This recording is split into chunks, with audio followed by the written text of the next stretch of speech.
సగరుడు, సగరుడికి అసమంజసుడు, అసమంజసుడికి అంశుమంతుడు, అంశుమంతునికి దిలీపుడు, దిలీపునికి భగీరథుడు, భగీరథునికి కకుత్సుడు, కకుత్సునికి రఘువు, రఘువుకి ప్రవృద్ధుడు, ప్రవృద్ధునికి శంకనుడు, శంకనుడికి సుదర్శనుడు, సుదర్శనుడికి అగ్నివర్ణుడు, అగ్నివర్ణుడికి శీఘ్రగుడు, శ్రీఘ్రకునికి మరువు, మరువు తర్వాత ప్రశుశ్రుకుడు, ప్రశుశ్రుకుడికి అంబరీషుడు, అంబరీషుని యొక్క కుమారుడు నహుషుడు, నహుషుని యొక్క కుమారుడు యయాతి, యయాతి యొక్క కుమారుడు నాభాగుడు, నాభాగుని యొక్క కుమారుడు అజమహారాజు, అజమహారాజు యొక్క కుమారుడు దశరథ మహారాజు, ఆ దశరథ మహారాజు యొక్క కుమారుడు రామలక్ష్మణ భరత శత్రుఘ్నుడు.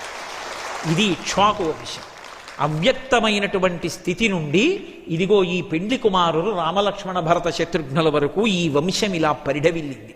ఇందులో ఇంతమంది చక్రవర్తులు వచ్చారు, ఇంతమంది మహాపురుషులు పరిపాలనం చేశారు, భూమినంతటినీ సస్యశ్యామలం చేశారు. అటువంటి వంశం ఇక్ష్వాకు వంశం.